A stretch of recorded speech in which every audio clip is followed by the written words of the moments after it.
বাবু বক্সের সাউন্ডটা কমা বাড়ো, আর ওই সাউন্ড গুলো হরেন গুলো বাড়াও।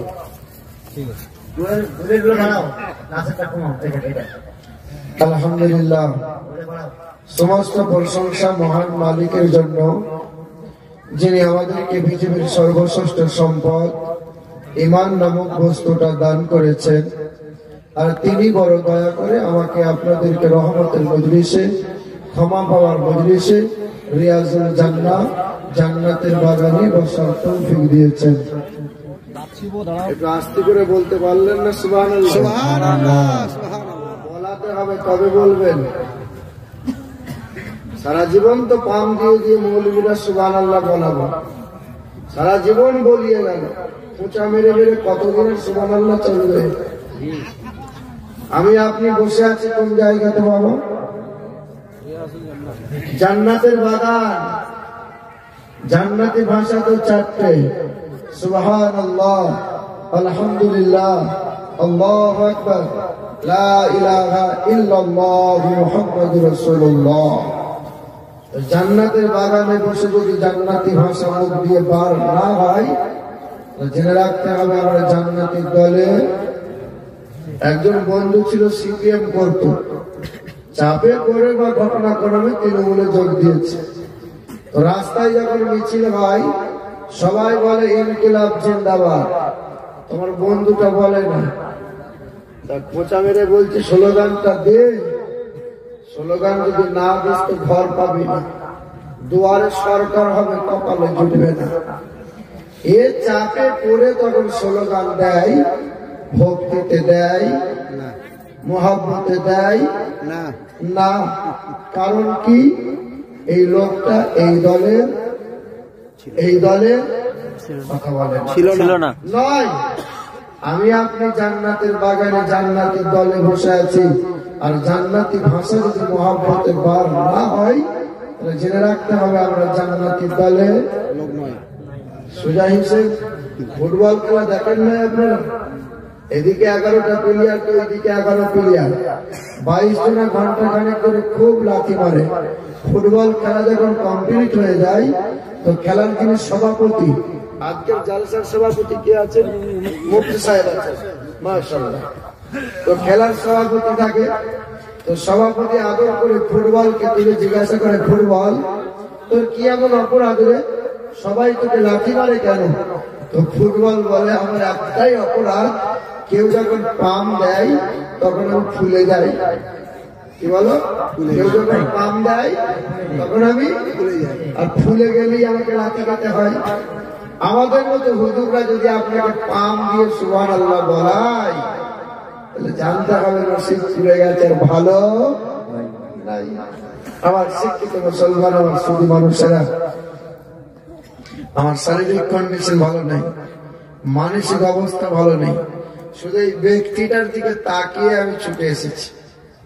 বিশ্বাস করেন, আমার স্ত্রী বারবার হাত ধরে টেনেছে, যেও না, আমি জবান দিয়ে ফেলেছি।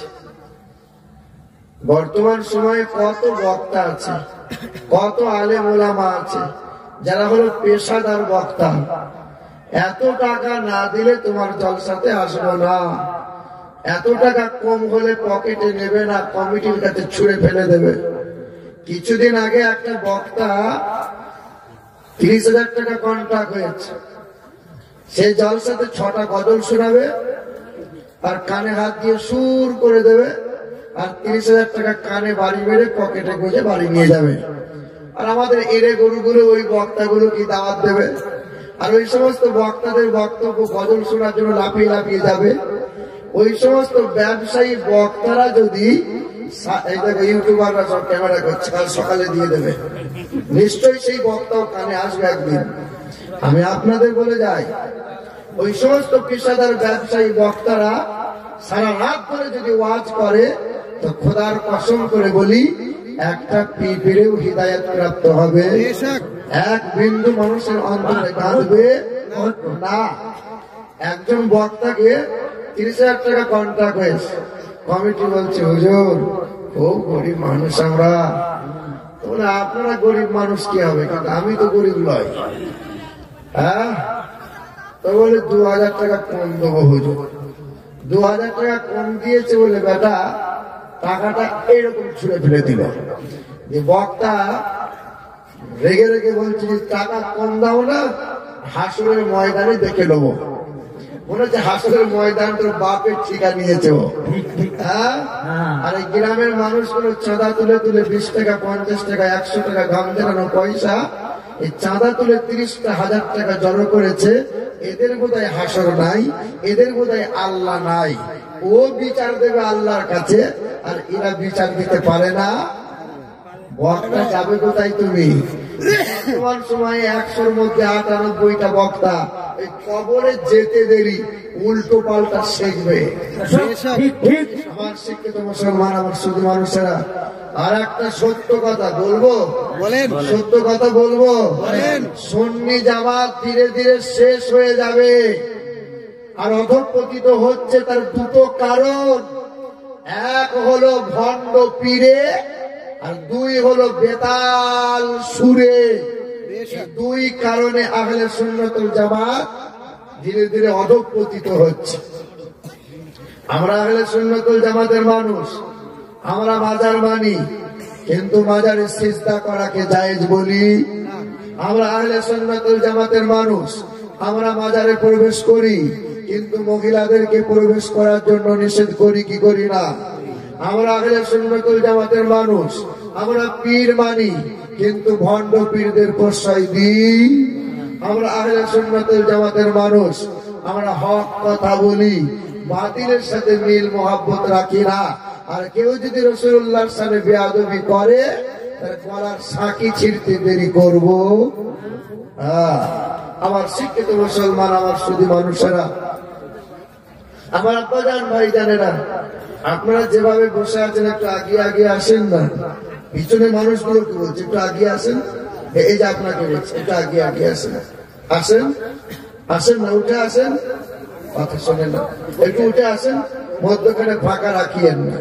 একটু জিগের করেন লা ইলাহা ইল্লাল্লাহ, আগিয়ে আসেন, লা ইলাহা ইল্লাল্লাহ, আরো জোরে লা ইলাহা ইল্লাল্লাহ, বলো লা ইলাহা ইল্লাল্লাহু মুহাম্মাদুর রাসূলুল্লাহ। তিনি হলেন আল্লাহ, যিনি আমাদেরকে পৃথিবীর সর্বশ্রেষ্ঠ নবী দিয়েছেন, যিনি আমাদেরকে পৃথিবীর সর্বশ্রেষ্ঠ কিতাব দিয়েছেন, যিনি আমাদেরকে পৃথিবীর সর্বশ্রেষ্ঠ ধর্মে মুসলমান ঘরে পাঠিয়েছেন। আর মুসলমান ঘরে পাঠিয়ে দুনিয়ার আগুন থেকে বাঁচিয়েছেন। আপনি মুসলমান, আমরা মুসলমান। মুসলমান মানে পৃথিবীর আগুন আপনাকে কোনোদিন পুরাতে পারবে না। আপনি যত বড়ই পাপী হন না কেন, মাতাল, মদখোর, সুদখোর, গাঁজাখোর, জীবনে মসজিদে কোনোদিন পা রাখলেন না, ওযু কেমন করতে হয় তা আজও শিখিলেন না, দাম্পত্য জীবনের মধুর মিলনের পরে কেমন করে ফরজ গোসল করতে হয় সেটা এখনো বুঝলেন না, কেমন করে পেশাব করার পর ইস্তেঞ্জা করতে হয় সেটা এখনো জানা হলো না। মানে আপনার মতো ব্যক্তিটা সব পাপ কর্মে লিপ্ত হয়ে গেছে। যখন মারা যাবে তো গ্রামের মহল্লার মানুষেরা বলবে শালা মরেছে, ঠিক হয়েছে, ওটা আগুনে পুড়িয়ে দিয়ে দেখিনি। কিন্তু বুদ্ধিজীবী শিক্ষিত মানুষ যারা, তারা বল বাবা আগুনে পোড়াস না, মুসলমান পাপ করেছে আল্লাহ শাস্তি দেবে, আগুনে পোড়াই পোড়াবে না।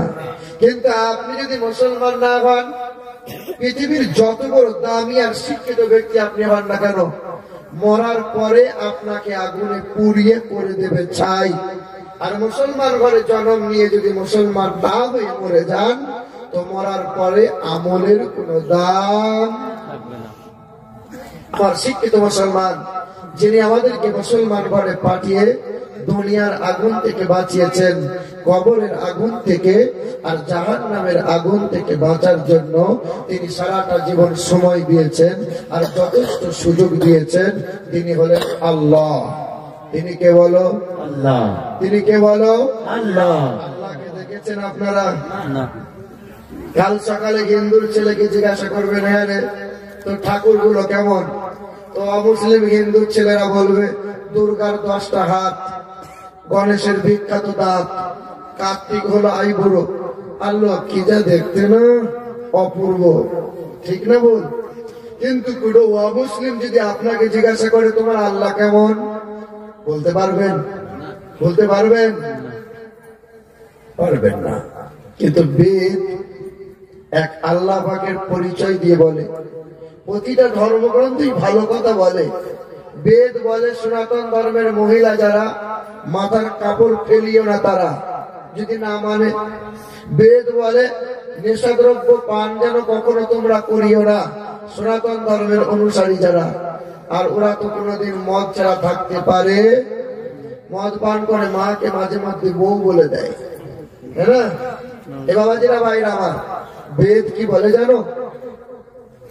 আল্লাং যষ্টাং ষষ্ঠাং পূর্ণং পূর্ণং পরম্পরাং ঈশ্বর সর্বস্ব জগতং ব্রহ্ম সর্বদাং খালিদাং ধর্মপাং পাপমাদাং। হাত দিচ্ছ কেন আবার? হাত দিও না বাবু। ঈশ্বর সর্বস্ব জগতং ব্রহ্ম সর্বদাং খালিদাং ধর্মপাং পাপমাদাং আল্লাহ ইল্লাল্লাহ অনাদি স্বরূপাই জগতং মায়তং পশু সিদ্ধনাম জলচরণম গতারমিন্দ্র মহাশরীন্দ্রম ইয়া দেবী সর্বভূতে শান্তি রূপে ওম নমস্তু তস্যৈ নমঃ নমঃ ও নমো ব্রহ্মাণ্ড প্রভাসিত নমো কল্যাণ শান্তি যুগে যুগে নমঃ সর্বদা তো কল্যাণ বসুমতি গৌরী ঋষি মৃত্যু যারা মৃত্যু আগমনী নমঃ। বেদ বড় সুন্দর আলোচনা করে। বেদ এক আল্লাহর পরিচয় দিয়ে বলে তিনি হবেন জ্যেষ্ঠ, তিনি হবেন শ্রেষ্ঠ, তিনি হবেন আল্লাহ, তিনি হবেন এক দ্বিতীয় লা শারীকা লাহ, তিনি হবেন বিশ্ব ব্রহ্মাণ্ডের মালিক, তিনি হবেন নীল গগনের মালিক। সুবহানাল্লাহ। মুসলমান, হায়াত মাউতের মালিক কে? আল্লাহ। আনন্দ নিরানন্দের মালিক কে? আল্লাহ। মুখে কি খৈনি বলেছেন নাকি আপনারা? কথা বলেন না কেন? জান্নাত ও জাহান্নামের মালিক কে? আল্লাহ। ইজ্জত ও বেইজ্জতের মালিক কে? আল্লাহ। সর্ব জায়গার সর্বক্ষণের মালিক কে? আল্লাহ। আমার আপনার মালিক কে? আনন্দ নিরানন্দের মালিক কে? আল্লাহ। তিনি বলেন, বেদের ভাষায় লেখা আছে তিনি হবেন নীল গগনের মালিক, যার ইচ্ছার বাইরে মানুষ ঘুম থেকে জাগতে পারে না, যাকে মৃত্যু নামক বস্তু কোনোদিন ছুঁইতে পারে না। তিনি 2টা 4টা 5টা 10টা হবেন না, না দ্বিতীয়ম না তৃতীয়ম চতুর্থ না পঞ্চুতে না পঞ্চম না ষষ্ঠম সপ্তম না পঞ্চুতে না অষ্টম না নবম দশম না পঞ্চুতে। তিনি 2টা 3টা 4টা 5টা 10টা হবেন না, তিনি হবেন এক দ্বিতীয় লা শারীকা লাহ, তিনি হবেন আল্লাহু আল্লাহ। আমার আল্লাহ হলেন তিনি যিনি অন্ধের চোখে জ্যোতি, বুবার মুখে কথা, বাজার পেটে বাচ্চা, ভিখারিকে 1 সেকেন্ডে করেন যিনি বাদশা, যিনি হয়কে লয় করেন, অসুস্থকে সুস্থ করেন, যিনি বিনা খুঁটিতে 7 আসমানকে দাঁড় করিয়ে রাখেন, তিনি আমার মালিক আল্লাহ। সুবহানাল্লাহ। সেই মহান আল্লাহ পাকের দরবার থেকে আমি আপনি এসেছি, আবার তারই দরবারে কাল না হয় পরশু ফিরে যেতে হবে। যাব না বলা যাবে না। আর আমার আল্লাহ কখন ডাকবে এ কথা আমাকে আপনাকে বলবে। আর মালাকুল মাউত ফেরেশতা সামনে হাজির হলে কোনো বাহানা কি চলবে? মানে যেতেই হবে, যাব না বলা। আমাকে 2-4 মিনিট সময় দাও, এইরকম সুযোগ কাউকে দেয়নি আর কাউকে দেয়া হবে। ডাকলেই সাড়া দিতে হবে, যাব না বলা চলবে না। বিশ্বাস করেন কথাটা, যে ডাকলেই যেতে হবে, দেরি করা বিশ্বাস করেন কথাটা? কে কে বিশ্বাস করেন হাত তোলেন? বিশ্বাস তো সবাই করেন, ডাকলেই যদি সাড়া দেওয়ার জন্য এই কথাটা বিশ্বাস করলেন, তাহলে জমি ভাগ করার সময় আপন বোনকে ফাঁকি মারলেন কি করে? কি করে মায়ের পেটের ভাইকে ফাঁকি দিয়ে বাপকে ডাক্তারখানা যাওয়ার নাম করে রেজিস্ট্রি অফিসে গিয়ে ভাইয়ের জমিগুলো নিজের নামে লিখে নিলেন? কি করে আপনি পেলেন? যদি ডাকলেই মালিকের দরবারে সাড়া দিতে হয়, তাহলে এখনো পর্যন্ত বেনামাজি হয়ে রইলেন কি করে? কালকেই তো ডাক করে যেতে পারে। ডাকলেই যদি সাড়া দিতে হয়, তাহলে এখনো চাচা ছেলা হয়ে ঘুরলেন কেমন করে? এখনো নবীর সুন্নতকে লাথি মেরে নবীর সুন্নতের গলায় খুর চালিয়ে এখনো নবীর প্রেমিক বলে দাবি করলেন কেমন করে? জান্নাতের বাগানেও মিথ্যা কথা বলছেন। মুসলমান শিক্ষিত বন্ধুরা, আমার সুধী মানুষেরা, ডাকলেই যেতে হবে, মানে 1 ঘন্টা পরেই আপনাকে ডাক পড়বে। কথাটা যদি বিশ্বাস করেন, তাহলে বেঈমান হয়ে থাকতে পারা যায় না। গালে চেঁচে আর দিন কাটানো চলে না। মাথার টুপিটা ফেলে দিয়ে আর বেনামাজি হয়ে চলা যায় না। আর হারাম খেয়ে খেয়ে দিন কাটানো যায় না। ডাকলেই সাড়া দিতে হবে, মানে আমাকে সর্বদাই রেডি থাকতে হবে। তিনি আমাদেরকে ঈমান আর আমল নামক বস্তুটা সঞ্চয় করার জন্য এই পবিত্র মজলিসে বসার সুযোগ দিয়েছেন। সেই মহান আল্লাহ পাকের দরবারে কালামে শুকরিয়া আদায় করে বলি আলহামদুলিল্লাহ, আলহামদুলিল্লাহ। তারপরেই শতকোটি দরুদ আর সালাম আমার আপনার নবীর উপর, যে নবী দাঁড়ালে পরে গগন ঊর্ধ্বতা লাভ করে, যে নবী বসিলে পরে বসুন্ধরা স্তবিত লাভ করে, যে নবী হলেন মক্কার মতি, মদিনার জ্যোতি, 2 কুলের সাথে উম্মতের কান্ডারি, আমার আপনার নবী নূর নবী জনাবে মুহাম্মদ রাসূলুল্লাহ সাল্লাল্লাহু তাআলা আলাইহি ওয়াসাল্লাম।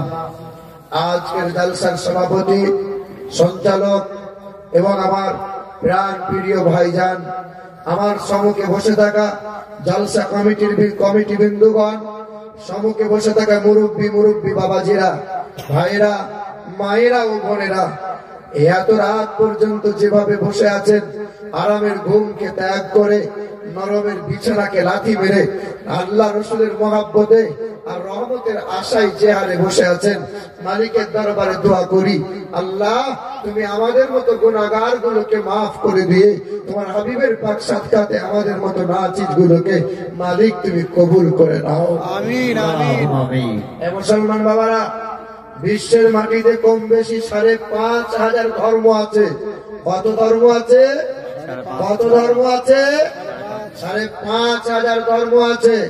সব ধর্মের মানুষ এক ঈশ্বর মহেশ্বর ব্রহ্মা বিষ্ণু বলে সবাই মানে।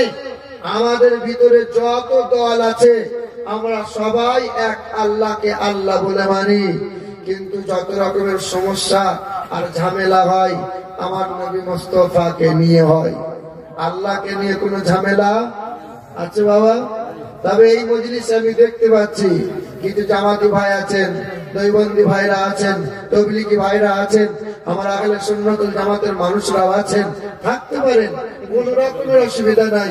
কাউকে আঘাত দেওয়ার আমার মনোচিন্তা মনোভাব নাই। কোরআন বলেছে আলিফ লাম রা কিতাবুন আনজালনাহু ইলাইকা লিতুখরিজান নাস মিনাজ যুলুমাতি ইলান নূর। রাসূল, আমি আপনাকে একটি কিতাব দিয়েছি, এই কিতাবের আলো দিয়ে যারা অধঃপতিত হয়ে গেছে তাদেরকে তুলে নিয়ে এসে আপনি পবিত্র করে তুলুন। জোরে বলুন সুবহানাল্লাহ। আমার শিক্ষিত মুসলমান, এক দল সোশ্যাল মিডিয়াতে বা বিভিন্ন ওয়াজ মাহফিলে তারা বুঝাতে চাইছে নবী নবী করে কোনো লাভ নাই, নবীর কোনো ক্ষমতা নাই, নবীর মুখ দিয়ে দুর্গন্ধ বার হতো, নবী নবী করে কোনো ফায়দা নাই। কিন্তু আমরা বলি নবী নবী না করলে নবীর সুপারিশ পাওয়া সম্ভব নয়। কে বলে নবীর কোনো ক্ষমতা নাই? আমার নবীর কদম জান্নাতে না পড়লে জান্নাত তো উদ্বোধন হবে নাই। লা ইলাহা ইল্লাল্লাহ, শুধু এক আল্লাহকে মেনে নেওয়া, কলমার অর্ধাংশ বিশ্বাস করে নেওয়ার নাম কি ইমানদার? লা ইলাহা ইল্লাল্লাহ মুহাম্মাদুর রাসূলুল্লাহ, যদি এই কলমাটা বলা হয় ইমানদার হওয়া যাবে কি যাবে না? কলমা বললে ইমানদার হয়, এটা ভুল কথা। কলমা তো ব্রাহ্মণরাও পড়ে, দুর্গা পুজোতে কলমা যদি না বলে ওদের পুজো নাকি শুদ্ধ হয় না। আর এখনকার নেতা মন্ত্রীরা আবার মুসলিম এলাকায় ভোট চাইতে এসে কয়েকবার কলমা বলে চলে যায়, মনে হয় যেন ওরা আগে ইমানদার হবে। এ বাবা, ওলামা হযরতরা আছেন, কালমা লা ইলাহা ইল্লাল্লাহ মুহাম্মাদুর রাসূলুল্লাহ তিনটে স্তরে দাঁড়িয়ে আছে। ইকরার বিল লিসান, তাসদীক বিল জিনান, আল আ'মাল ওয়াল আরকান।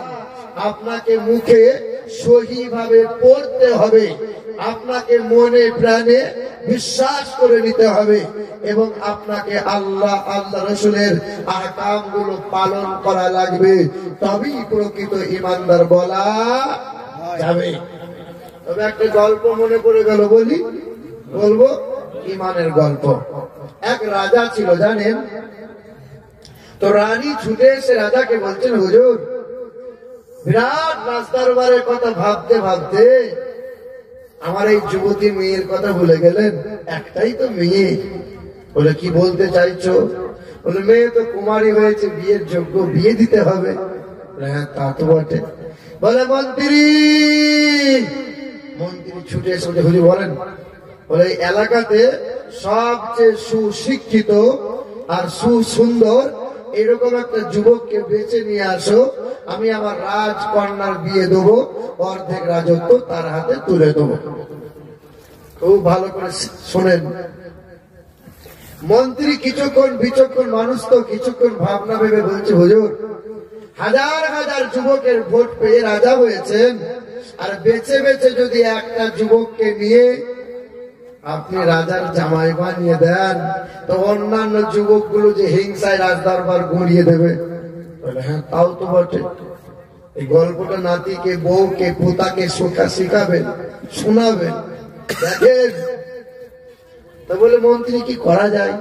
বলে, হুজুর তিনটে শর্ত রাখবো, যে তিনটে শর্ত পূরণ করতে পারবে তাকে রাজার জামাই বানানো হবে। তাই করো।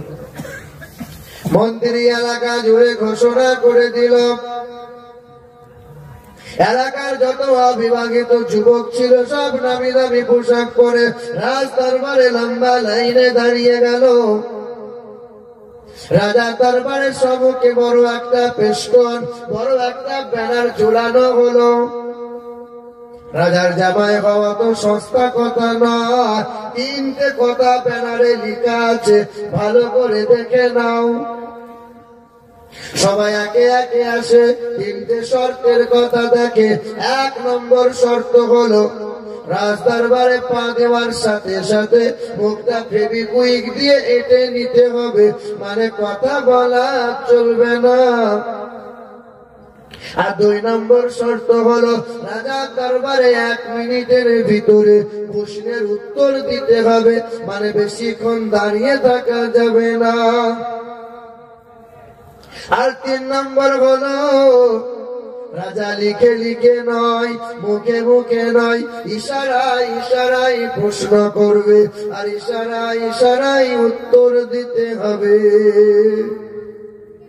সবাই একে একে যাই, হাসতে হাসতে যাই, মুখ ভারী করে বেরিয়ে যায়। রাজা ইশারায় ইশারায় প্রশ্ন করে, কেউ ইশারায় ইশারায় উত্তর দিতে পারে না। 1 মাস গেল, 2 মাস গেল। আপনারই গ্রামের একটা রাখাল ছেলে সন্ধ্যা বেলায় ইমাম সাহেবের কাছে যায়, মওলানার কাছে গিয়ে মাদ্রাসায় কোরআন তেলাওয়াত করে। বাবা নাই, মা নাই, সারাদিন ছাগল চড়িয়ে চড়িয়ে দিন কাটায়। এই ছেলেটা কোরআনের জ্ঞান আছে, হাদিসের জ্ঞান আছে, কিন্তু তেমন লেখাপড়া জানে না। ছাগলগুলো তাড়িয়ে তাড়িয়ে নিয়ে যাচ্ছে, আর তাকিয়ে তাকিয়ে দেখে রাজার দরবারে এত কেন ভিড় হয়। রাজা কি দুয়ারে সরকার করলো নাকি দেখতে হয়? দুয়ারে সরকার বসালো নাকি? রাখাল কি করেছে? ছাগলগুলো তাড়িয়ে নিয়ে গিয়ে এক কোণে বেঁধে দিয়েছে। খুব ভালো করে ধ্যান দেন। তো রাখাল যেমন লম্বা লাইনে দাঁড়িয়েছে, তো অন্যান্য ছেলেরা বলছে, তুই রাখাল, তুই এখানে কি করবি? লেখাপড়া জানিস না, বেরিয়ে যায় এখান থেকে। তো মন্ত্রী বলছে কথা বলা যাবে না, ভোট সবাই দিয়েছে তাই তো রাজা হয়েছে। তো রাখাল তখন মনে মনে চিন্তা করছে সুযোগ একটা পেয়েছি, কপালে লটারি যদি একবার লেগে যায় তো অর্ধেক রাজত্ব পেয়ে যাব। এখানকার মানুষ লটারি কাটেন নাকি? প্রচুর কাটেন। কাটেন? আপনি কি করে জানবেন? আপনিও মাঝে মাঝে চালাবেন, কাটেন না তো? এ বাবাজিরা ভাইরা যারা লটারি কাটেন খুব ভালো করে দেখেন। ইয়া আইয়ুহাল্লাযীনা আমানু ইন্নামাল খামরু ওয়াল মাইসিরু ওয়াল আনসাবু ওয়াল আজলামু রিজসুম মিন আমালিশ শাইতান। মদ্যপান করা, লটারি কাটা, জুয়ার আসরে বসা সমপরিমাণ কাবিরা গুনাহ। যে লটারি কাটে, যে মদ্যপান করে, যে জুয়ার আসরে বসে, আল্লাহ পাক তার সংসার থেকে রহমত নামক বস্তুটা তুলে নেবে, শান্তি কোনদিন তারা পাবে না। ইনশাআল্লাহ লটারি কাটবো, বলে ইনশাআল্লাহ। ইনশাআল্লাহ বলে না, ইনশাআল্লাহ বলে ফেরে করবো, কাটিয়েন না, তওবা করে না। কাবিরা গুনাহ মদ পান করলে যে পাপ হয়। এ বাবাজিরা ভাইরা আমার, রাখাল যুবকটা লম্বা লাইনে দাঁড়িয়েছে। বিকাল বেলায় রাজার কাছে রাখালের নাম গেছে। রাজা মুচকি মুচকি হাসে, এত এমকম বিকম ঝমঝম ডিগ্রিওয়ালা ছেলে কত এলো আর গেল, হুরুত করে দেবো বাল ফুরুত করে পালাবে। রাখাল তো লেখাপড়া জানে না, ও আর কি পারবে? আসুন। রাখাল তখন পা পা করে যায়। রাজা বলে, রাজাও কথা বলে না। রাজা ইশারায় ইশারায় প্রশ্ন করে, এরকম করে দেখিয়ে দিয়েছে। রাখাল চিন্তা করছে এটা কি প্রশ্ন হবে, তো আমার তো ভালো ভালো খাসি ছাগল, ছাগলগুলো দেখে হয়তো রাজা পছন্দ করেছে। তো রাজা একটা ছাগল চাইছে। রাজা বলে, কথা একটা কি দেওয়া যায়? কে বলেছে? রাখাল কথা বলছে না, রাখাল বলছে দুটো দেবো। রাজাও কথা বলে না। রাজা আবার ইশারা করে বলে, কি বলে? তিন। রাখাল চিন্তা করছে দুটো দিলাম, এই আবার তিনটে চাইছে। চাইতে চাইতে সবগুলো যদি চেয়ে নেই আমি তো বাড়াবো না, আমার দুটোই থাকলো। কিছু সময় পরে রাজা থমকে গেল। হাজারো প্রজা অবাক নয়নে চেয়ে রইল, দেখি কি হয় কি হয়। রাজা কিছু সময় পরে বলে, মন্ত্রী ঘোষণা করে দাও 3.5 মাস পরে আমার প্রশ্নের উত্তরটা রাখাল সঠিক দিয়ে দিয়েছে।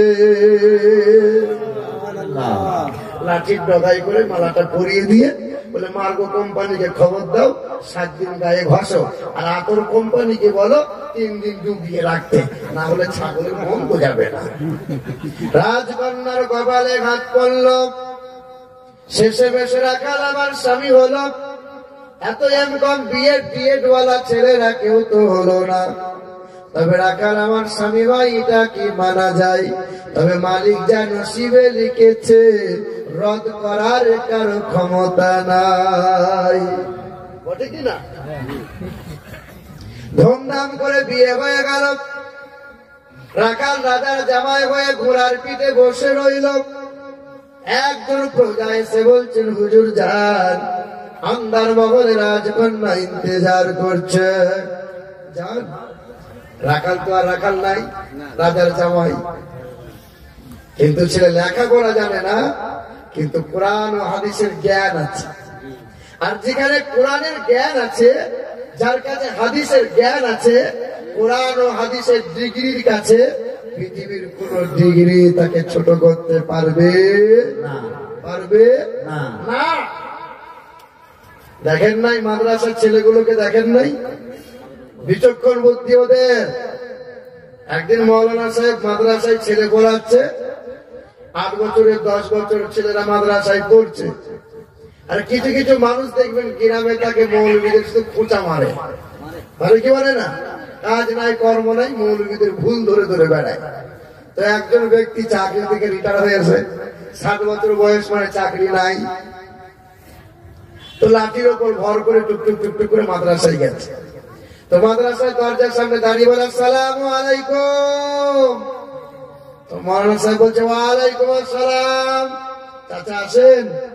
টুকটুক টুকটুক করে গিয়ে বলে হুজুর আমি যখন বাড়ি থেকে বার হলাম তখন আমার ঘড়িতে বাজে 10টা। এখন মাদ্রাসায় এলাম, হেঁটে হেঁটে পা পা করে এলাম, এখন আমার ঘড়িতে বাজে 12টা। কয় ঘন্টা সময় লাগলো? 2 ঘন্টা আসতে যদি আমার সময় লাগে, আপনার কাছে আমার প্রশ্ন হলো আমার বয়স কত? আপনারা হয়তো ছোটবেলায় একটা অঙ্ক আছে করেন নাই, পিতার পুত্রের বয়স যদি এত হয় তো পিতার বয়স কত? ছিল না অঙ্ক? হ্যাঁ, এবারটা প্রশ্নটা ওই রকমই করতে চেয়েছে যে আমার বাড়ি থেকে আসতে যদি 2 ঘন্টা সময় লাগে আমার বয়স কত? তা মৌলভী সাহেব সাদাসিধে মানুষ, তা মৌলভী সাহেব বলছে এটা কোনো প্রশ্ন হলো? 8 বছরের ছেলেটা এখনো ভালো করে ফেল, এটা কি বলে আপনাদের কি বলে? কোটা বলে না, আমাদের বর্ধমানের ভাষা বলে কোটা। এখনো ভালো করে ফেলতে পারে না। 8 বছরের ছেলেটা বলছে হুজুর আমি বলবো। তুই বলতে পারবি? হ্যাঁ পারবো। এই কোরআন শরীফটা বন্ধ করে জিজ্ঞাসা করছে চাচা আপনার প্রশ্নটা কি? বলে বাড়ি থেকে আসতে যদি 2 ঘন্টা সময় লাগে আমার বয়স কত? বলে চাচা আপনার বয়স এখন 60 বছর। কত? এই মুরব্বী তখন চিন্তা করছে ছেলেটা যে বললো সঠিক বলেছে। তো বাবু তুই কি করে জানলি আমার বয়স 60 বছর? বলে চাচা কিছু মনে করিয়েন না। বলে বল। বলে আমার বাড়িতে আমার একটা বড় ভাই আছে, তার বয়স এখন 30 বছর। কত?